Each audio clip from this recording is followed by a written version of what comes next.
and welcome back to Twin Flames Between Worlds podcast. My name is Tabitha. And I'm Liesl. And welcome back to our third mini episode of the ACOTAR series. Because we're hip. We know what ACOTAR means. I think most people have read the book now. Yeah, it's if you know, you know. But you know. So we just got done with the chapters 11 through 15 of Court of Thorns and Roses. And we thought we'd make since the Poor Lucian episode did so well, we're going more on the route of trying to, make it about a topic about the spoilery episode. So again, I want to clarify, this is a spoiler episode. If you haven't read the whole A Court of Thorns and Roses series, do not listen because you'll be spoiled. Or go do that first and then come back. Yeah, come back eventually to listen to these. Yes. So just wanted to clarify that again. So we're going to be talking about the Suriel, one of our, specifically Liesl, but I also love him, one of our favorite characters. Definitely one of my favorite characters. And then a little bit about, because I guess the Suriel is the one that brought up the mating bond to Rhys and Feyre, so talk a little bit about the mating bond as well. So, So the, I guess first impressions, I mean, obviously we talked about it in the first episode, but first impressions of the Suriel, I was like, what an awesome character to bring. Also, what a character to just, I don't even know how to say it. Just somehow open up her eyes to the fact that Prithian has a lot of scary creatures, but some of them may seem nice. Or definitely the whole idea of, I was kind of on track with Feyre. Feyre's this is not what I was expecting. This is the kind of creature that they write all the scary stories about.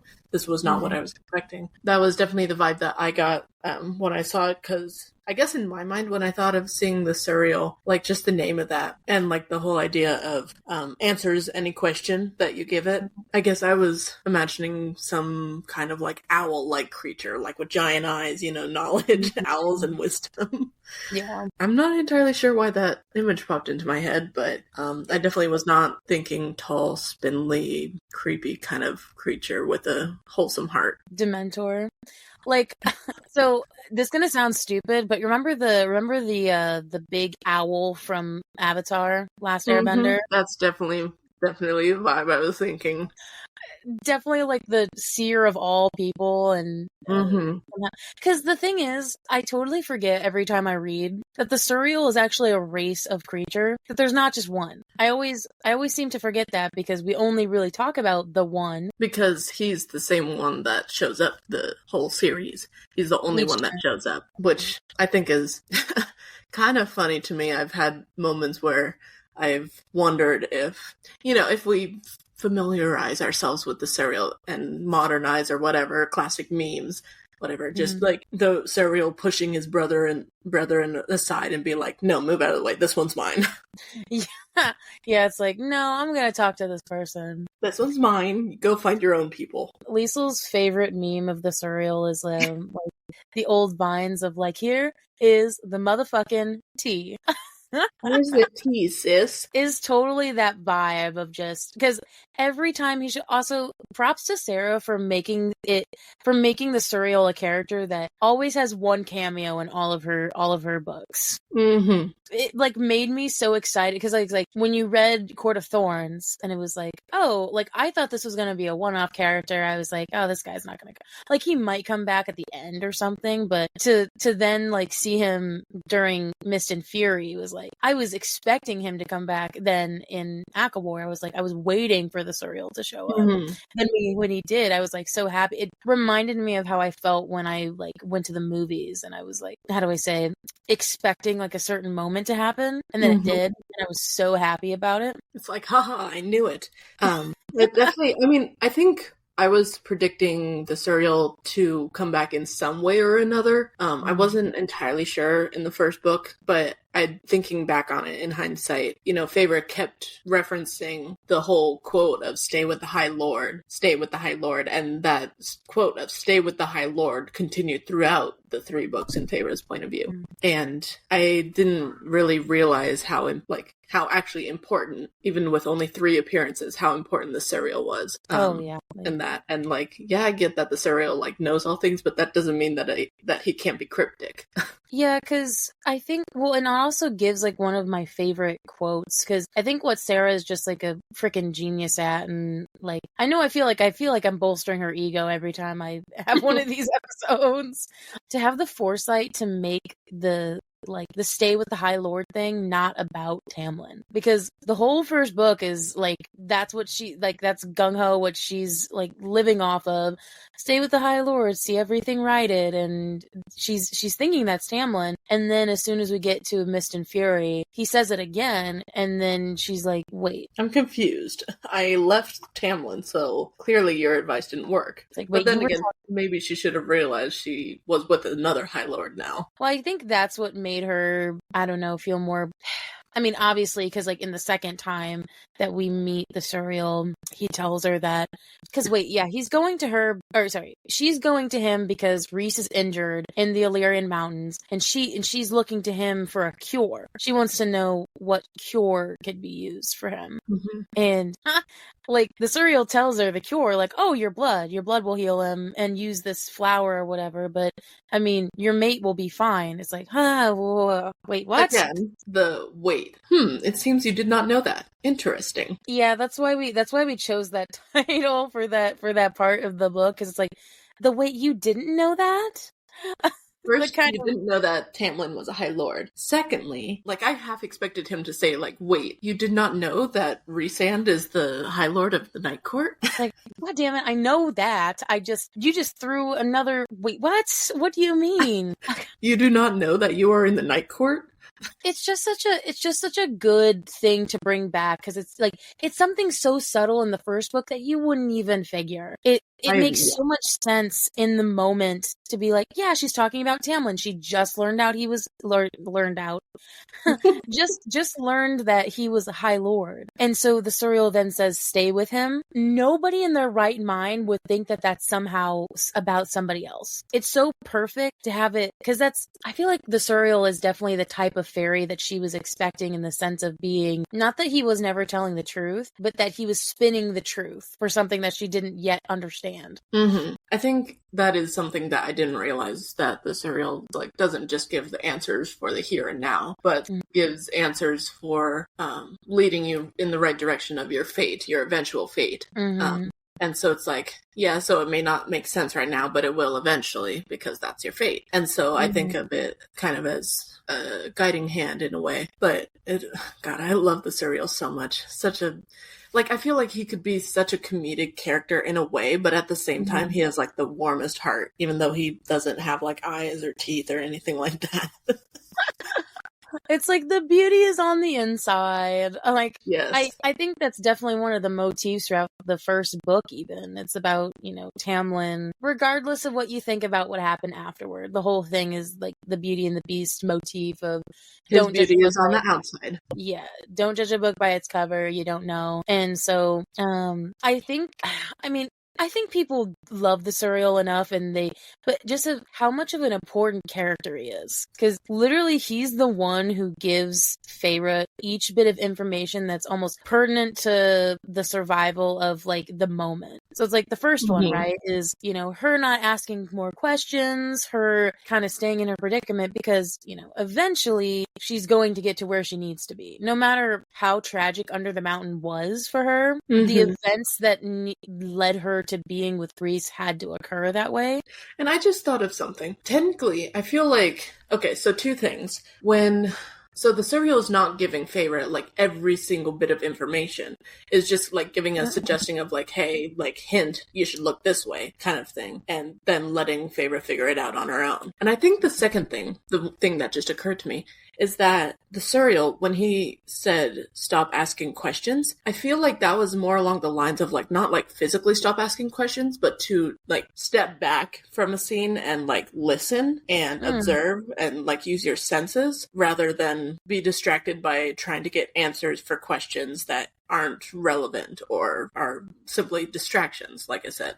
Interesting. I guess I thought of it when I read it for like the third or fourth time. I think to me he was saying that because he was like, well, you're not going to get any answers anyway. Because he knows that they can't physically give her the answers. So it's like, stop asking them, because you're not going to get anything. Because he knows that It's interesting, though, that he was able... Actually, now that I think about it, it was so interesting that he was able to give her more information. Because when we see at the end of ACOTAR, and when we see Alice in the manor talking to her and giving her all the information, like, she couldn't even get close to the loophole, or like, because the magic was hurting her to not tell her how she could face Amarantha, or like what was the last ditch effort sort of thing, which was Tamlin's heart of stone or whatever.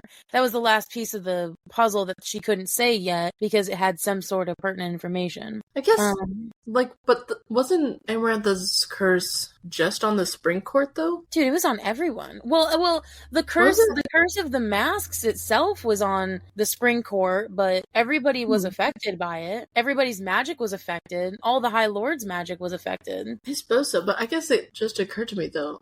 For some reason, I don't remember anyone else not being able to talk about it. I think they, chose to not talk about it because of the fear. No, everyone was under that because Rhys couldn't talk about it either.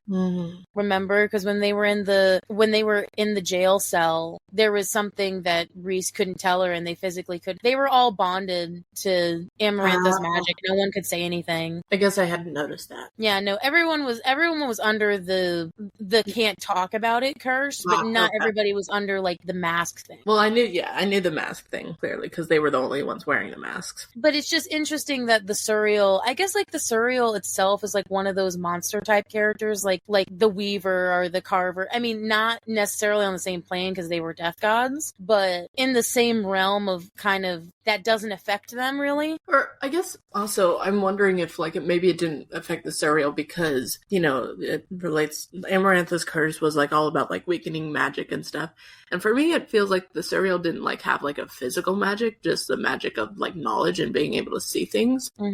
So I feel in a way that wasn't as heavily affected by Amarantha's curse. And then, also the fact that the Suriel was fucking old. I mean, I guess I just assumed that the Suriel, the reason he wasn't affected by the magic was because he was almost like a creature of the middle in a way, where it was since he's not affiliated and all the Suriels aren't affiliated with courts, why would it affect them? Right. So I think it's more like that. But anyway, just how pertinent of a character he was, because and then in the second book, when we see him again, he obviously tells us that Rhys and Feyre are mates, which you called and my mom also called. I had no fucking clue. I was shocked. I didn't necessarily not see it coming, but I was a little bit surprised because, again, at that point in my fantasy arc journey, mates were never really a thing that I read about. So it was very interesting to me.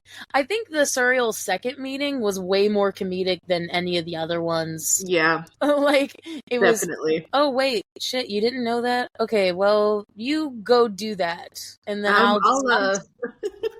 I'm just gonna head out of here. Oh shit, I shouldn't have said that. It's like when you're in the middle of two like a lover's quarrel and you're like, I'm just gonna God. I didn't know one of y'all didn't know that, so I'm just gonna head out. For some reason the meme of that scene in Hogwarts of Hagrid just being like, I should not have said that. I should not have said that. God, we're just gonna make Harry Potter references galore. Yeah, it was that. Yeah, I can see. That's the best part about books is you can reference them and put them together. It's true. The other one, well, and then obviously, I mean, we have to talk about the third one because the third time she sees the Suriel is obviously, the last time she sees him. It was such an epic scene. I guess I wasn't expecting, I was expecting the Suriel to show up, but I wasn't expecting how it happened necessarily. So, I mean, for those of you who don't remember what happened, it was she didn't really need to catch it. She used a lane to look through and see where the Suriel was, and then winnowed there, and so she didn't have to snare it that time. And so the Suriel made itself get caught, and I think that part was what freaked me out a little bit more than the others, was that he knew that if he got caught by her, or caught by her in the sense that he was gonna gonna die. And that's so sad.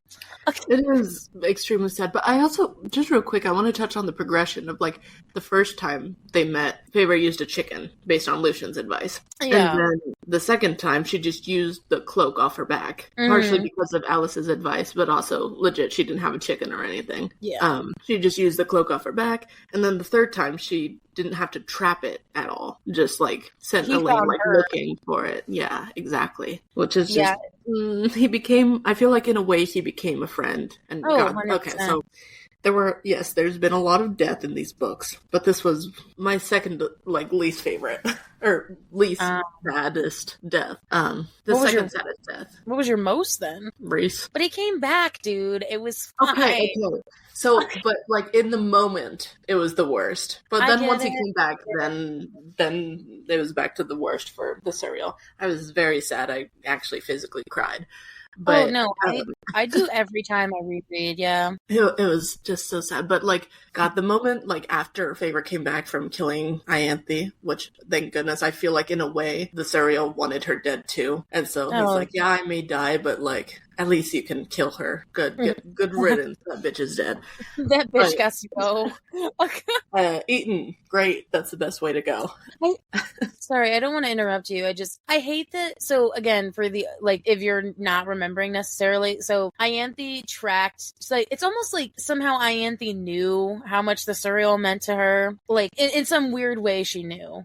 Because of how fondly Feyre talked about him, but she tracked the cloak on it and then shot him with the arrow, the ash arrow, by the way. And the Suriel told her to save herself instead of, like, stay with him. And obviously she stayed, and then of course trapped Ianthe and those two other Hybern people with the Weaver, which I don't think I've had a more satisfying death since I watched, like, the 5th season of Game of Thrones. Yeah, I definitely was thinking, like, wait, she's dead? Is she really dead? Thank God. Yippee! And seeing Sturgio with, like, Ianthe's. Oh yeah, that was so satisfying. It's like, okay, yes, we're good. She's dead. Yeah, very much so, because Ianthe does not part with the crown otherwise.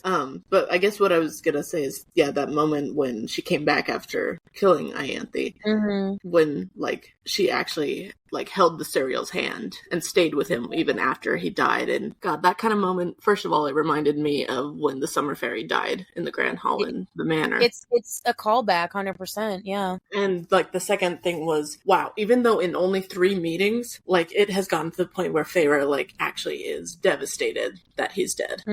It's like they became friends without actually saying they were friends. Well, because it's almost like he helped them get together. It's almost like he helped, indirectly helped Feyre get with Rhys in the way of, like, you know, telling her from the get-go, stay with Rhys. Because even then is, again, one of my favorite moments of just stay with the High Lord, see everything righted. That wasn't even the end of the progression. We thought it ended, like, the arc of that quote ended when she found out it was actually talking about Rhys. No, he was talking about stay with him even after he's dead. Like how you were talking about at the end of ACOTAR when Rhys died. He said stay with him and see everything right. Like, he was warning her, and obviously she didn't get it until, like, like, she was in that moment, but she was like, no, I gotta stay with him, and then, you know, everything worked out. And the Suriel's fucking impact, like, meant that even though in the moment when Rhys died, Feyre was grieving and screaming and crying, and even then, the Suriel's words pierced through all of that.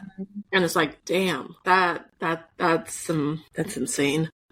Well, we can't forget his two, like, I mean, obviously that scene, and I can't wait till we get to that in, like, our main talk. Like, that scene itself had 3 major things. We found out, like, the stay with the High Lord thing again. And then he indirectly told Amren, which, like, he helped them. He helped them win the war. Because he said, the second to the last penultimate page or whatever is what you need to win. So he even helped in that way. And then on top of it was the wonderful quote of, like, the only thing I have to ask is that you leave this world a better place than you found it, Cursebreaker. Like,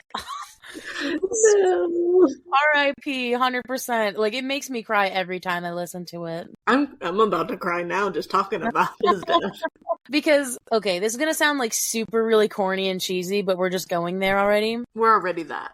It's the whole like real life scenario of how even one interaction can change a person and like change perspective, because the Suriel was made out to be one of those I'm gonna look out for myself kind of creatures because they are alone. But the fact when she found out that the Suriel was also a dreamer, somebody who also found or had the same hope that her and Reese did for a better world, it was like the camaraderie in that, and just the overall feeling just makes me think it's like, that's why I'm the way I am in terms of when I talk to people, because you never know how a conversation's going to impact somebody. And so I just try to go in with that mentality all the time. God, I just got a song stuck in my head. What was it? Based on you saying dreamer. It's I actually don't know what the song is or who it's by, but it was from one of the Pentatonics medleys. But it's like, to say I'm a dreamer and my heart's a gold. Oh, I thought you were gonna bring up JK's Dreamer. Had to run away high the World Cup, so I wouldn't come home low. Awesome. Yeah, we're singers, by the way. I'm a crappy singing dealing with that. No, it's over. It's over. Like, we're talking to each other over like a call. So yeah, we're not in the same room, unfortunately. It would be better if you heard us live. Maybe one day. But yeah, so I just think overall the Suriel as a character was just an excellent, and I guess it's like comes up into the second part I wanted to talk about of what he represented and what he brought up is like the mating bond. I think, that's a way to start a conversation. There are so many, okay, let me just start by saying this. So many people think that like fantasy romance is not realistic, and it's not, it's falling in love with somebody at first sight and then really not having any issues. Me, personally, I don't think I've ever read a Sarah book where I thought that the romance was not realistic in some way, because here are my things about this. This is going to be me being passionate about this. First of all, normally in a Sarah book, they never usually fall in love with the first person, or the first person is never the person they actually end up being with. That's like one of my telltale signs for Liesl whenever reading a new Sarah book. Like, more than likely they're not going to end up with the first person. And so I think the realistic nature of the progression of Feyre, probably in particular, just using her as an example, her relationships is just, remember, it started out with little old Isaac Hale, who didn't really mean anything and who was very much just for pleasure. And then we moved to Tamlin, who she assumed was, she loved him 100%. Nobody will tell me otherwise. She did love him. Yeah, I agree with that. But I think the way their relationship changed, and we can like talk about this more when we talk about like maybe individual relationships if y'all want, but I think the way that their relationship just progressed, and I think sometimes even in a natural progression, if we're mirroring that to a real life scenario, people change, or you realize stuff about people. Like, they were in such a bubble during the first book that all the outside elements getting into the second book changed Feyre's perspective, and or again, she died and became somebody different. And it's almost like the Vampire Diaries thing of once she got changed, she was not going to be the same. It's impossible, honestly, to be the same. Like, you can try and go back to your original life once like a life-changing event happens, like regardless of in the book or whatever, even in real life, a life-changing experience happens. You're not going to be the same regardless. Any event happens, you're not going to be the same, and it just depends on how much that event affects you. And so it's like, yeah, Tamlin and Feyre may have loved each other, but then once she died, like as Feyre brings up a couple times to Lucian, is like, yeah, the girl you knew before died under the mountain. And it's like, yeah, she really did. She may still have a human heart, as Reese said, but like now she is just different. Like, she can see things differently, more than just actually being able to not be glamored. And God, what's the word I'm looking for? Yeah, and I think also not just Feyre changing because she died, but Tamlin changed because he had to see Feyre die, and that I think he genuinely, I agree, he did love her, and so I guess it's the sympathizing with him. It's the act of like the thing of like having to watch as your lover is killed after your lover was trying to save you, did everything to try and save you, and then was killed and still managed to free you. That's like, yeah, that's gonna change someone. That is gonna affect you real hard. That's like PTSD shit. And so, like, I get why he started doing that, but he also didn't try and change himself after. Exactly what I was going to say. It's not the problem of like, because all relationships are going to go through some sort of turmoil and a change when something's going on. I mean, obviously, again, we're talking in relative terms. Like, none of these situations would happen in real life, but the metaphor of something happening to change like some sort of relationship, it's because the reason the relationship didn't work out because there was no open communication with him. He didn't talk, didn't like air his feelings out, and he never, it was always her changing her habits, or it was always her changing something about her day to day versus him.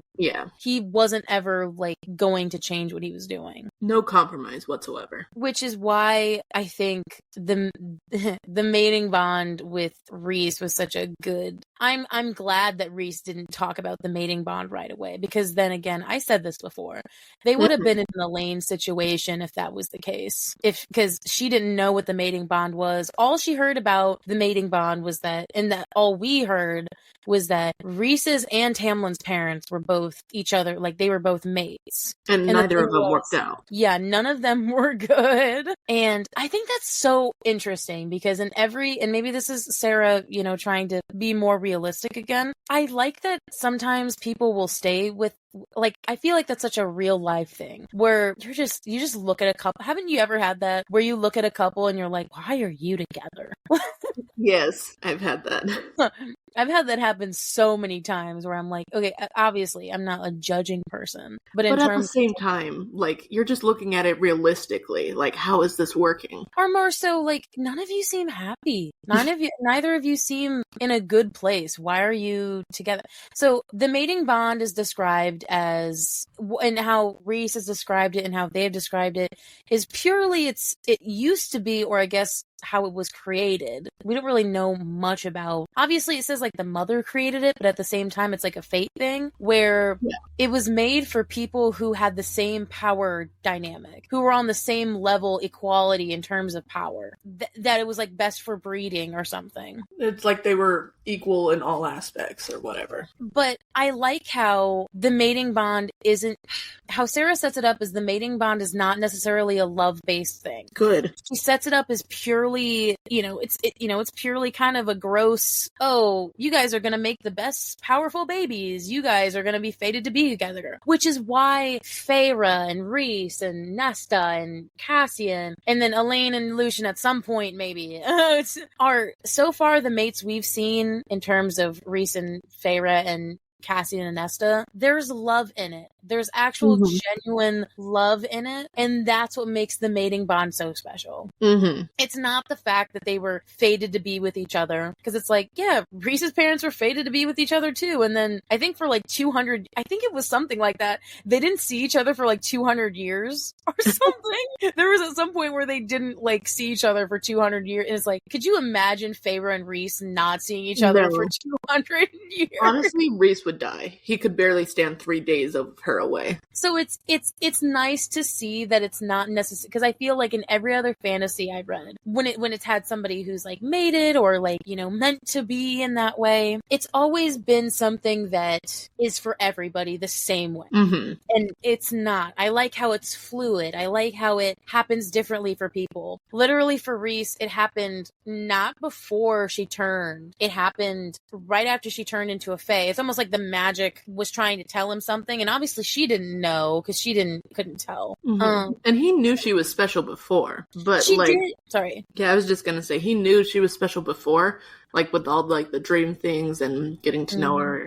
But I think honestly that might have just been like, oh, he actually likes this person. She's something good about it. Developing like a little crush if we're saying it in those terms. But then, yeah, the moment she was turned, it's like, oh shit, there's something more here. And it also didn't happen them at love at first sight either. Oh, definitely not. It was literally, I mean, obviously there was definitely, oh my God, this is the most beautiful woman / man for both of them. They both thought the same thing about each other. But then Feyre hated him under the mountain. So it was a really good, interesting progression. And then legit, I still cannot get over this. Nesta and Cassian's mating bond was purely covered up by Nesta's pure iron will. She covered up that mating bond so fucking well that neither of them noticed. They were too busy fucking. Well, okay. Well, in Silver Flame, I mean, Cassian sort of had a inkling that they were mated, but the thing is, obviously, blah, blah, blah, we can talk about that later, but Nesta being Nesta and just, not opening up herself. I like how even the mating bond was not strong enough for Nesta in terms to pop through, because Cassian would have knew right then and there that they were meant for each other, and maybe some of the fighting wouldn't have happened. I feel like, first of all, I think it still would have happened. And secondly, why did the thought of, modern day Nesta, putting on her resume, I can overpower the mating bond? I mean, I've had some weird things on my resume, well, especially on my resume, so I can see that 100%. Anyway, continue. No, it's good. I think I like how imperfect it is. Because if it was perfect, that would make it not realistic, and that's why I would still like the romance, but I wouldn't like it as much. Because even Rhys and Feyre and all the couples aren't necessarily perfect people. No, they all have their arguments. Yeah, they all have matter perspective, but the fact is they see each other equally. That's Sarah's big hitting home motif throughout all of her mating bond stories, is even though we fight, we still put each other in an equal stance. And it's I guess especially with Rhys, he never once thought of her as any less being a woman, or thought of her as cowering, or okay, babe, you sit down while the men go do this. He was never like that. He's get in the ring with us and fight. And I feel like that's the thing that Sarah keeps bringing back of the couples, the mates that actually work are the ones who not just know that, however, by the mother, that they're meant to be together, that they're equal, but they actually treat each other as equals. And they respect women. Rip. I'm just thinking of Baron's dumbass. Even though they're not mates. Okay, this is kind of off topic, but I think that Helion and the Autumn Lady were mates. I feel like they were. I think that they rejected it, because Sarah keeps bringing up how there was you can reject the mating bond, but there's always a pull with somebody. I think either the Autumn Lady cut and rejected him, because it's usually the woman that has to do it. Which I feel like is kind of weird. It's we were going to say the same thing.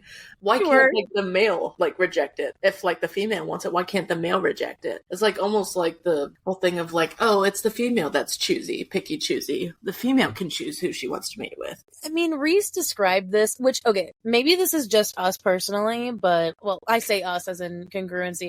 I know we've talked about this before. There's a level of overprotectiveness that can come with the mating bond in terms of, that's literally what happened after they mated. And, Rhys was full of I'm I'm gonna kill somebody. And then they went up to the married camp, and Cassian says, but she doesn't really look tired. Why don't I give it a ride? And then he just beat the fuck out of him. And why don't you give me a ride? It's no, don't say. There's a level, and Rhys said that very early on when they were talking about it, is that obviously there's a level of primal nature in terms of the mating bond, because it started out being that way. That, I guess there's, the equivalency in real life when, well, guys looking at my girl or whatever. But there's a level of toxic masculinity that can come with that. But the thing is, we haven't seen necessarily in our boys, in the Bat Boys yet, where there has been that sort of toxic masculinity. It's more of just kind of a feeling and jealousy, which, and also legit Cassian played on that jealousy that he knew was there, just because he knew that, well, for the situation, it would not be great if Rhys ended up killing someone else that they may have potentially needed. Oh yeah, because Cassian could take it. He knew he needed to let off steam before they went and did their next task. Mm-hmm. God, he's such a good brother. He is. He is. But I think, again, what I like about the mating bond is that, like, okay, maybe this is just us, maybe it's just me, but I personally like it when a guy gets a little bit jealous. I don't want to say jealous, but it shows, okay, because imagine, like, a guy coming up to, I mean, obviously I don't know this, but imagine a guy coming up to me at a bar, and, like, the guy, like, my boyfriend, whatever, is down the way, and he's talking to me, touching my arm, trying to, like, hey, start up a conversation. If I mean, obviously I can take care of myself, and I can say, hey, like, don't, but if he keeps pursuing, and he doesn't say anything, what the fuck? Okay, that's better than what I thought you were gonna say. What did you think I was gonna say? Well, not anything bad, but, like, that you just, like something like, oh, I need a man who's, like, gonna come up and, like, hold me around the waist or whatever, and, like, be possessive and shit, and scare away the other person. No, I mean, I can scare away a man pretty much on my own. I don't need... I mean, I know that. It's the whole mentality of, like, I don't, like, and that's Feyre and Nesta's whole thing. They do not need a man to protect them. No, the men need protection from them. That's not it. It's almost like, but it's nice though if the woman, or in terms of them and their relationship, where they're kind of at a low point, or if they're having, like, a tough issue, for the man to step up and be kind of sheltering, protective person. Like, strong people need love and protection too. Like, yeah, it's, like, tiring to be so, how do I say, so, strong all the time. It can get old or get tiring. And so, like, he's there to help, not to, I'm going to do this for you. Right. So I guess in that sense, I could see how people could not like it. But again, I just think the mating bond is such an interesting, and the way Sarah writes it, it gives me so much, it gives me so much hope. But at the same time, I know in my heart of hearts that it's not, like, a realistic thing. This is, like, the critical cat Tabitha coming in. Like, I know it's not, like, a realistic expectation, but at the same time, I think what is realistic is what we just said. A guy not being toxic, not being possessive, or not being, like, over the top, but there for you when you fall. Yeah, and the feeling of equality, but at the same time knowing that, sometimes you got to take another 10%. We're mostly at 50-50 most of the time, but, there's going to be one day where I'm at 40%, and I'm going to step up and be at 60, or vice versa. Yeah. So it's that sort of equality, and knowing that, you're kind of close to 50-50, but it's just based on a scenario. And I think they have... Sorry, I was just going to saying what you said with the 60 and 40 or 50-50. That's what people mean when you gotta give a relationship 100%. It's like, it's not you're giving a relationship 100% of you, but as a pair or whatever relationship you're in, the total needs to add up to 100%. And that's how the equality is. Yeah. So long as it doesn't stay that way. You both are working to the final goal, and I think with Rhys and Feyre in particular, I think they're really good at their communication. I feel like out of all the couples so far, they're probably the best at the communication, because but they're also Daemati, so they don't have to be in the same room to communicate. Yeah, they can talk to each other in their minds. But even then, like, Rhys was never gonna shy away from his feelings. That's when he true. talked about the mating bond and how, like, it affected him, and just his overall sense. I think Cassian and Nestor, it was harder for them to talk to each other because there were so many walls and so many. Again, which I like why, like, everybody's progression wasn't the same. It wasn't like I'm gonna see them, I know. It was, I mean, I guess Rhys and Cassian had sort of a similar sense in, this woman's really attractive. There's something there, but I can't really tell. But at the same time, I feel like part of that is legit. I don't know actually if this is... Anyway, I feel like personally that because they were sisters, they had similar mating bond. Because of that. And then I feel like that's why, to me, Nesta and Feyre are closer than, like, either of them are with Elaine. And yeah, I do like how Sarah has written all of the mating bonds so far differently. Yeah. I mean, she wouldn't be Sarah if she wrote them similarly. Even though she, like everyone in the beginning said that mating bonds are so rare, and now she's just like, you get a mating bond, you get a mating bond, everyone gets a mating bond. But it's also just because, like, Feyre and the sisters are, like, honestly, I think they're the start of it was like how they said in Silver Flame how Nesta was, like, the catalyst for the change in the world. I think Feyre started that, honestly. I think them as the sisters, if we're going off of the theory that we have, that they're somehow descended from those once powerful good, like, king of the Fae, I think it gives them standing to change the world back to... It's almost like bringing back the old. Because, like I said, the mating bond is an old thing that's not very talked about, or that's not that happens very rarely. I guess, actually, now that I think about it, the other mating bond we have seen is Vivian and Callias. The Winter Court pair. The High Lord and the Lady. We don't know if she's High Lady yet. Although she keeps nudging Callias to do so. They should just all make them High Ladies, but again, isn't Callias the only one that has, I mean, besides Autumn, everyone else doesn't have partners. Because Thesian has his, like, lover. His lover, but he's captain of the guard, not High Lord, or, well, obviously not High Lord, but not even necessarily consort. They could be High Lords. That'd be so cute. But yeah, so also, I guess if we're, like, throwing in another example of the mating bond, Vivian and Callias were friends forever. Their story was they were friends forever, and then until Amarantha reigned, did she really realize how much she missed him and how much she loved him. And then they finally got freed, and then they did the woohoo. And then it finally snapped. Did it snap into place after or before they had sex? I thought it was before. Was it after? Before? I thought it was during. No, it was during. Oh, yeah. Okay, sorry. Because another interesting thing to point out, which what makes Feyre and Nesta's mating bond seem so different, is that Rhys said the mating bond falls into place when you have sex with someone for the first time. And the thing is, theirs fell into place before. And that was the case for technically Rhys's parents, too. Is like they just saw each other and it snapped into place. That's true. Again, it happens so differently each time. I like how it's not just, our eyes meet, the mating bond falls into place. It's like each person has their own special mating bond story. Because then, I guess, like...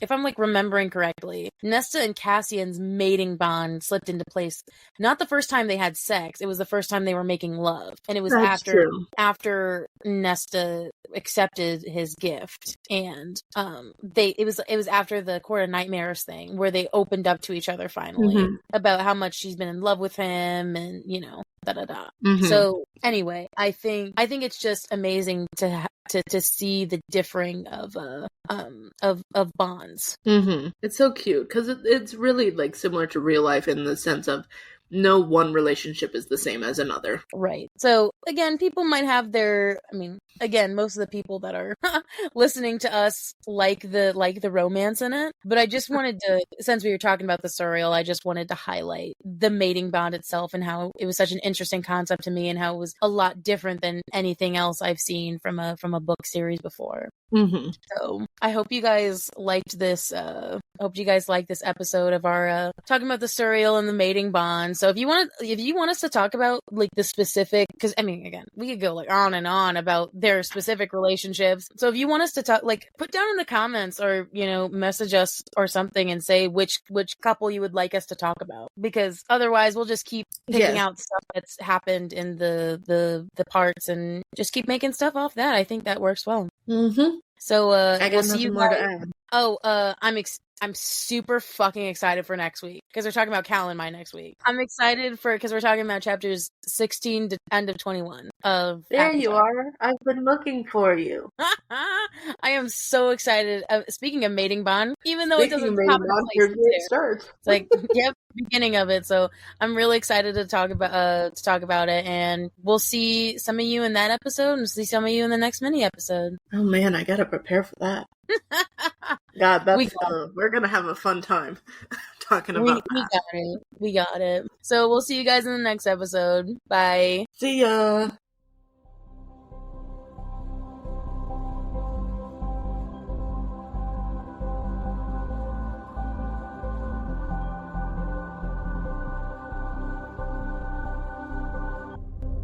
look outside of your dreams, 'cause you might miss the moment he's reaching out his hand.